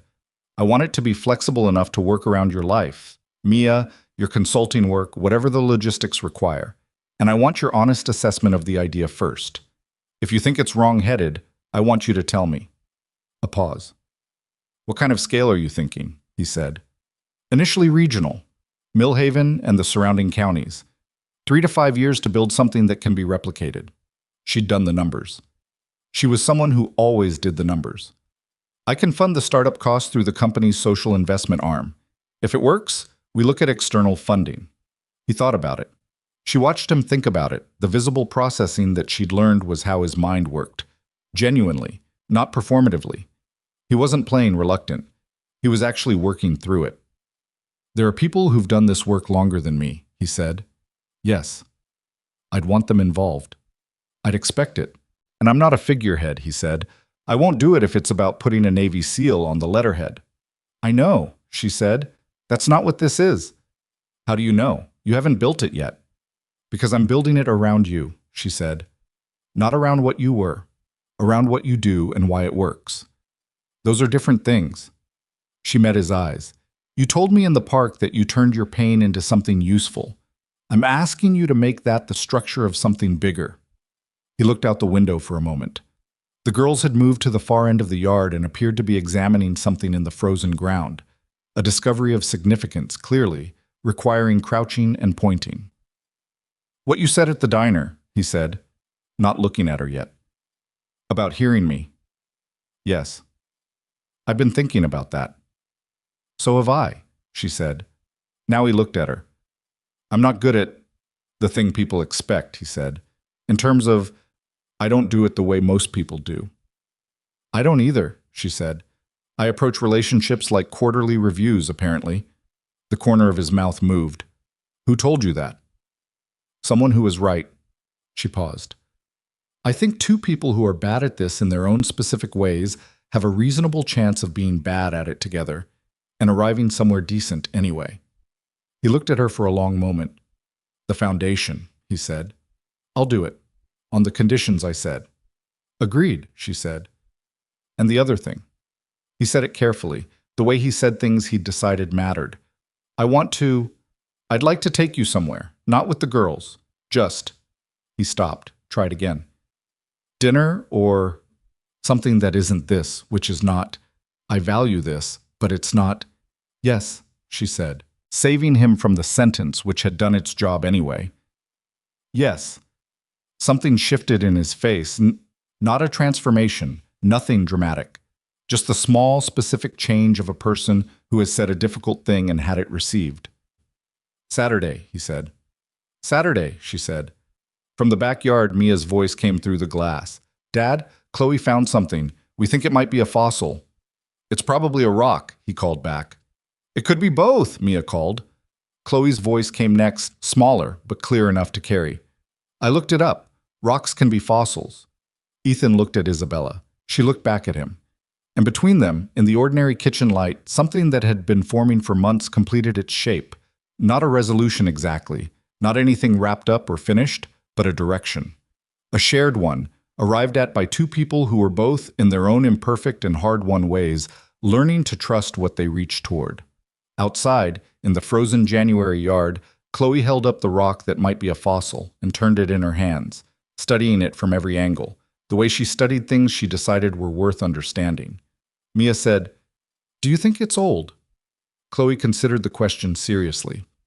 Everything important is, she said. Saturday dinner turned out to be a small Italian place on Mercer Street that Ethan had driven past 100 times without going into. The kind of restaurant that doesn't advertise because it doesn't need to. With 8 tables and handwritten menus and a proprietor who greeted people at the door like he genuinely meant it. Ethan had asked Mia's school friend Dara's mother, a practical woman named Carol who had been doing him small logistical favors since the girls became inseparable, to take Mia for the evening. He told Mia he was going to dinner. Mia had looked at him with the particular expression she used when she was processing information she considered significant, and then she'd said, With Isabella? And when he said yes, she'd nodded slowly, with the solemnity of someone ratifying a decision they've already made privately, and gone to pack her overnight bag. He didn't know what to do with that, so he didn't do anything with it. Isabella had arranged for her regular sitter to stay with Chloe. She'd told Chloe where she was going with the same policies she'd developed for most things. Plain and direct, no hedging. Chloe had listened. Then she'd asked, Does he know where to park on Mercer? It's bad on Saturdays. Isabella had stared at her daughter for a moment. I'll tell him. Good, Chloe said, and went back to her drawing. So Ethan had parked 2 blocks over, on Aldine Street, which had been fine. And they'd eaten pasta and talked for 3 hours in the way that happens when two people who are each, in their separate ways, economical with words suddenly find themselves in a context where there's no particular reason to be economical. They talked about Mia's evolving theories about animal intelligence. They talked about the company Isabella had built and the specific sequence of decisions in the first 2 years that she'd never talked about publicly because they involved a level of controlled desperation that didn't fit neatly into the founder mythology. They talked about what Ethan's life had looked like between leaving the military and arriving in Mill Haven, the 16 months of doing not much and not looking at it too carefully, which had been necessary, and also the loneliest he'd ever been. They didn't talk about what they were doing. That seemed, by mutual unspoken agreement, like a question that would answer itself in time. He walked her to her car afterward. It was cold and clear, the kind of January night where the stars are sharp and the air has teeth. She turned to him on the sidewalk, and there was a moment, the particular beat that happens when two people have been moving towards something and have arrived at the place where it either happens or doesn't. He kissed her. Brief, not tentative, but not excessive. And when he pulled back, she was looking at him with an expression that was entirely unguarded, the one she had when she'd stopped managing herself, and she said, "You took long enough." "I wanted to be sure," he said. "And?" "I'm sure," he said. She drove home, and he walked back to his car and sat in it for a minute in the cold, engine off, looking at the street, and felt something he hadn't felt in years. Not happiness exactly, something quieter than that, the specific feeling of a person who has been carrying a weight for a long time, and has just, without quite noticing when it happened, set it down. He drove home. The apartment was quiet without Mia. He went to bed at a reasonable hour and slept without the interrupted, vigilant half-sleep that had followed him home from the service and mostly stayed. He slept through, straight, and woke up to the gray February morning with the very ordinary and previously unavailable feeling that the day ahead of him was something he was looking forward to. February into March into April, and the world softened by degrees. The foundation took shape the way serious work takes shape, not quickly, not cleanly, with setbacks and wrong turns that had to be backed out of and redirected. Ethan spent the first month in meetings he hadn't anticipated needing, with lawyers and nonprofit consultants and people who understood the regulatory landscape of operating a program that would work directly with children. He sat through these meetings with the focused patience he applied to everything that mattered, asked the questions he needed to ask without apologizing for not already knowing the answers, and filed the information in the organized, accessible way his mind had always worked when the task in front of him was real. Isabella was there for the structural decisions and let him run the program ones, which was what she'd promised and what she delivered. She had opinions. She always had opinions, and she gave them when asked and sometimes when not asked, and they disagreed about the intake process in the third week and had a conversation about it that lasted 40 minutes and was uncomfortable in the direct, productive way that disagreements between people who respect each other tend to be. Ethan's position prevailed because his argument was better.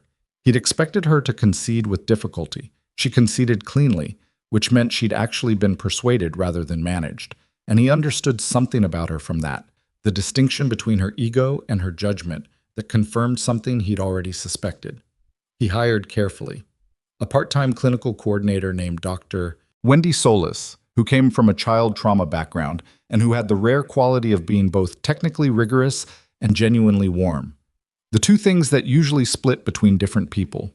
A program assistant named Marcus, who was 24 and relentlessly organized and had a younger sister with anxiety who'd been underserved by available resources, which was the kind of personal motive Ethan trusted more than the abstract professional kind.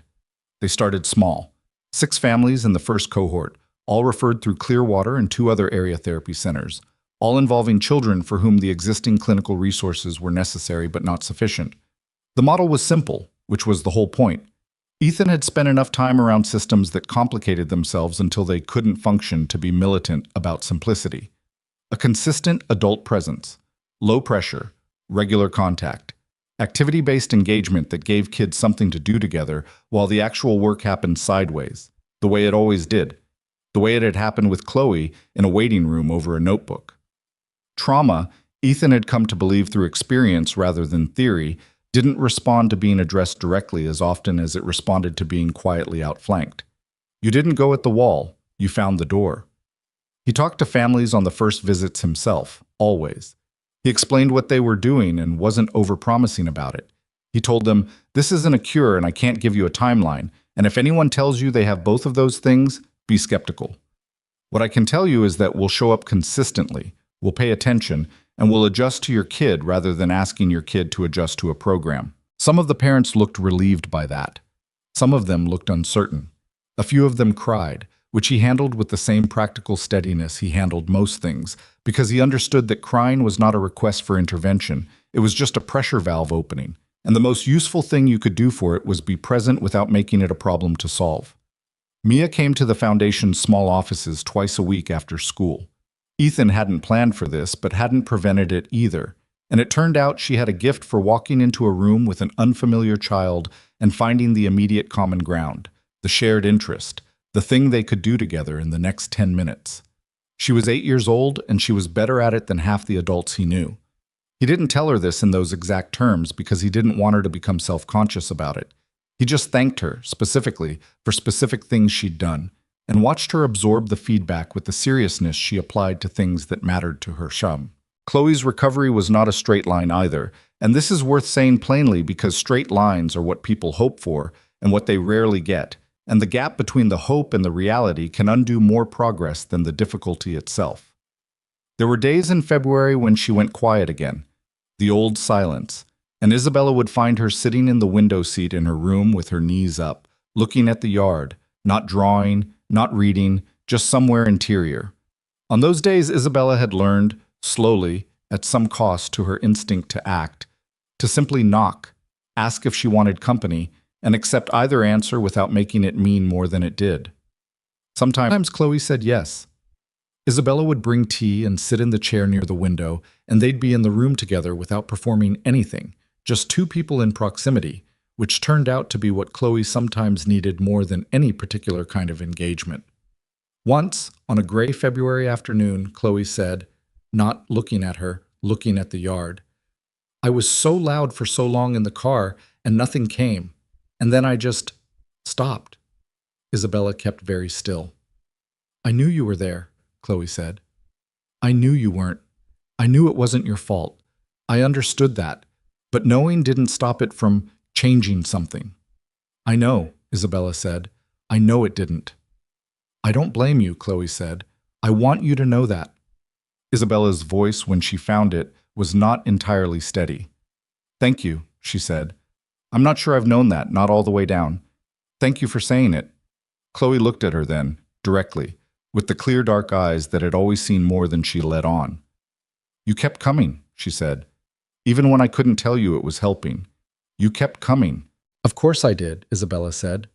"Not everyone does," Chloe said, and that was true, and they both knew it was true, and there wasn't anything to add to it. They drank their tea. The gray afternoon moved through the window and the yard was still and brown, and eventually Chloe picked up her sketchbook and began drawing, and Isabella sat nearby and read her book. And that was the afternoon, ordinary and sufficient and more than enough. Spring arrived the way it does in that part of the country, reluctantly, in stages, the cold releasing its grip 1 degree at a time over 3 weeks. Until one morning, you walk outside and the air is different, genuinely different, and you realize winter has finally given up its argument. Mia noticed it before anyone else, which was on brand. "It smells like the park," she announced at breakfast in the first week of April, with the authority of someone reporting a scientific finding. "Can we go this weekend? All of us?" All of us had become a phrase with a specific meaning in the last 2 months. It meant Ethan and Mia and Isabella and Chloe, the configuration that had assembled itself through winter and which none of them had named formally, because naming it would have required deciding what to call it, and none of the available words were exactly right yet. They were something. The something was real and recognized by all 4 of them. The word for it was still finding its way. They went to the park on Saturday. It was different from the November day in every visible way.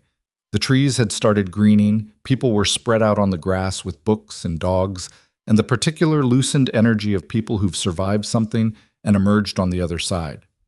The oak tree by the east entrance had its leaves coming in, the branch where Chloe had sat in November now framed in new growth.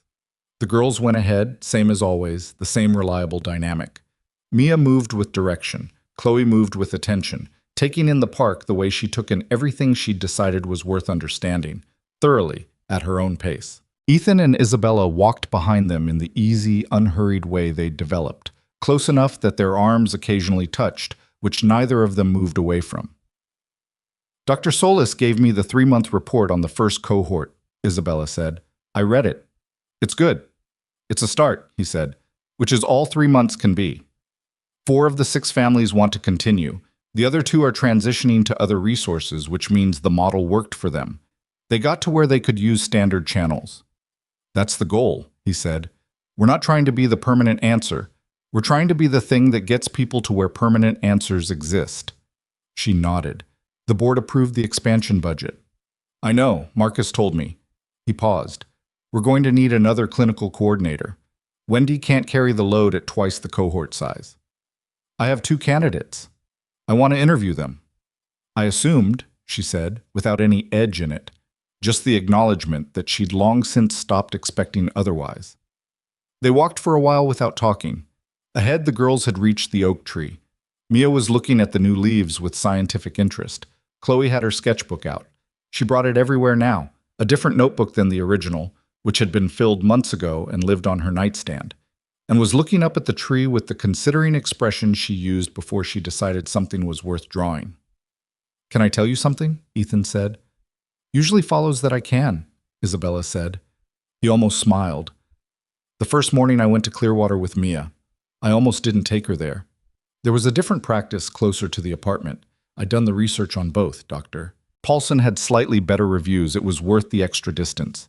But that morning I was tired, and it was raining, and I stood in the kitchen for about 30 seconds, thinking about whether the closer one was good enough.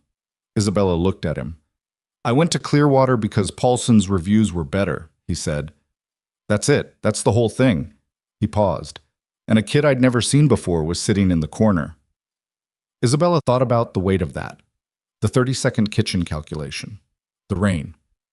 I think about that kind of thing, he said, the specific smallness of the hinge that a whole direction turns on. Does it bother you? No, he said, and meant it. It's just true and worth knowing that the thing you're grateful for most often came through a door you almost didn't go through. He looked at the girls in the tree. Mia almost convinced me to get a fish the previous month. I said no because I knew I'd end up as its primary caregiver. She found a logical flaw in that argument, and we revisited the question. Butterscotch is the reason you went to Clearwater? Isabella said. Butterscotch's existence is contingent on a series of negotiations that went about 6 rounds, he said. So, tangentially. Isabella laughed, the real kind, the one that had become more available to her over the winter the way warmth becomes available again in spring, not all at once, but steadily, until one day you realize the cold isn't the default anymore. I almost put Chloe in a different program, she said, after her 4th therapist. There was a residential program in Connecticut, highly regarded, specialist who'd worked with trauma for decades. I visited it. She paused. I almost signed the papers. It was a good program. It probably would have helped her, eventually. She looked at her daughter in the tree, but it was 2 hours away and I would have seen her on weekends, and I kept thinking about the accident, about how she was alone for 40 minutes and I wasn't there. I couldn't make myself put her somewhere I wasn't. She was quiet for a moment. So I didn't, and 6 weeks later she was in a waiting room at Clearwater. Ethan said nothing for a moment. He thought about the weight of the decision she'd described, the kind of decision that has no clean answer, where every option has a cost, and you choose by process of elimination among imperfect things and live with the uncertainty of what the other choice might have done. He'd made those decisions in different contexts. He knew what they felt like in the body. You made the right call, he said. I don't know that, she said. I do, he said. Not because it led here, because you made it for the right reason. She looked at him. He was looking at the tree where both girls were now sitting on the branch together, Chloe sketching, Mia identifying cloud shapes aloud for an audience that was only partially listening. You're better at forgiving yourself than I am, Isabella said. No, he said. I'm just further along in the process. He paused. It doesn't finish. You just get more practiced at carrying it without letting it run things. The evening of the small celebration, this is what they called it afterward because celebration had seemed presumptuous at the time, and small had seemed like the honest scale, happened on a Friday in early May. It wasn't planned as a significant occasion. Ethan and Mia had come for dinner, which had become a regular enough event that it no longer required planning, just confirmation. Isabella had made pasta, which she'd become competent at over the winter through what she described as applied stubbornness and what Mia described as the scientific method. And Chloe had set the table with the particular thoroughness she brought to tasks she'd decided were worth doing correctly. They ate. Mia told a story about a disagreement at school that had somehow escalated to involve the entire class taking sides over the correct way to fold a paper airplane, a story that grew in complexity and geopolitical stakes with each sentence until Chloe, who had been listening with increasing visible amusement, said, "Did you win?" "Technically, the whole class won because we all got to test them," Mia said, "but my design flew the farthest, so—" "So yes," Chloe said. "So yes," Mia confirmed. After dinner, the girls disappeared upstairs, which they did most evenings now, gravitating to Chloe's room where they'd established a specific ecology of activities: drawing, the meticulous tracking of Mia's ongoing research into dog breeds, a shared construction project involving cardboard that had been in progress for 3 weeks and whose ultimate purpose was still unclear even to its architects. Ethan was washing the dishes. He'd assumed this task without being asked 3 months ago, and it had simply become his. And Isabella was making coffee at the counter, and the kitchen was quiet with the specific comfortable quiet of a place where two people have spent enough time to have stopped needing to fill it. Then Chloe came downstairs. She came in quietly and stood at the edge of the kitchen with something in her hands, a piece of paper, folded carefully. Ethan turned off the tap. Isabella turned from the counter. Chloe crossed the kitchen and held the paper out to Ethan. He dried his hands and took it and unfolded it. It was a drawing. She'd done it in colored pencil, carefully. Ethan could see the precision in it, the measured proportions, the deliberate placement. 4 figures standing together. Not schematic the way a young child's figures are, but detailed, individual. You could tell who they were from the specific details she'd included. A tall one with short hair and a gray shirt. A smaller one with her arms spread to a wingspan she'd always maintained was aerodynamically significant. A woman with her hair down, standing straight in the way she stood. And herself, the 4th figure, a little apart from the others still but connected. Her hand extended toward the tall figure, touching his sleeve.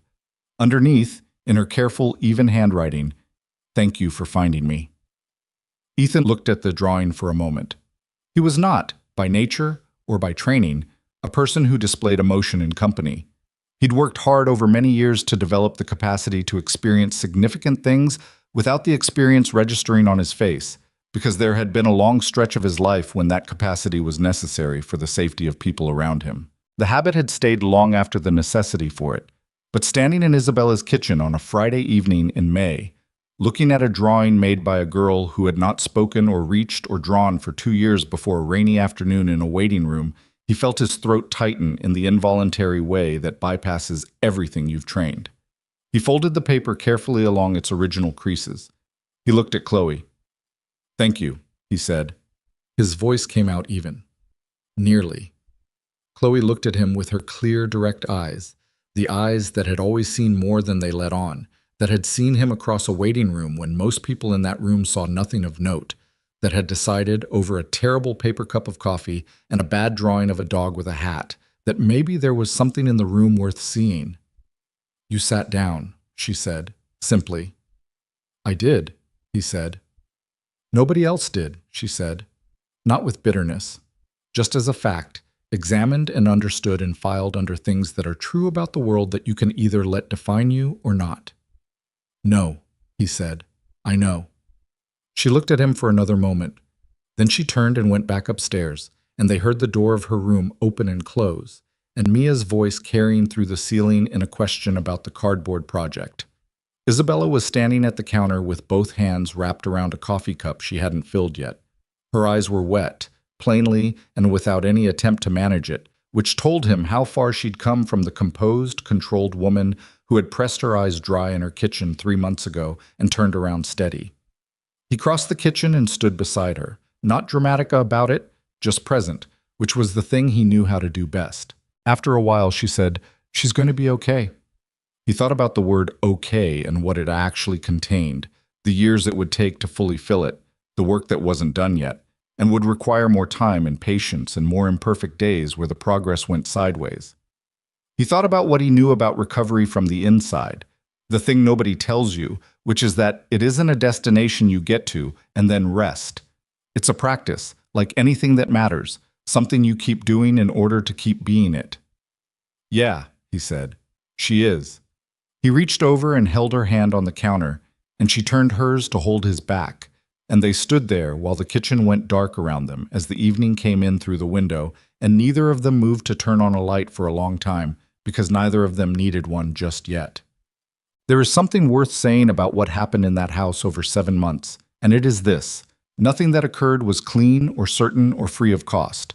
Ethan Cole was not a hero, and he would reject the word if you offered it, because he understood that what he'd done was far simpler and less impressive than that designation implies. He'd sat down on a floor. He'd shown up on Tuesday and Thursday mornings and paid attention and not needed anything back, and let the time do what time does when it's given the right conditions. That was the whole catalog. But here's what's true underneath that simplicity.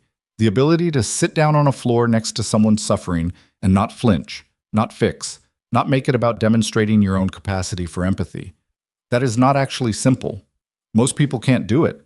Not because they don't care, but because care without an outlet for that care that has to just sit there and wait and trust the waiting, runs against everything in us that wants to act, to solve, to make the discomfort stop by doing something to it. Ethan had learned that patience the hard way, through experiences that had stripped away the easy responses and left only the difficult ones. He turned that toward Chloe not because he was exceptional, but because he had been broken in the specific ways that happened to align with what she needed.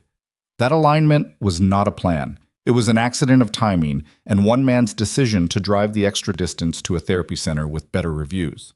This is how it actually works, most of the time. Not through grand intentions and clearly marked paths, but through small contingent choices made without full information by people who are doing their best with what they have. Isabella Bennett had spent years believing that the right application of resources, money, specialists, programs, research, would be sufficient to reach her daughter. She had been wrong, and accepting that she was wrong had cost her more than any financial setback in her professional life, because it required dismantling a belief she'd built her identity around.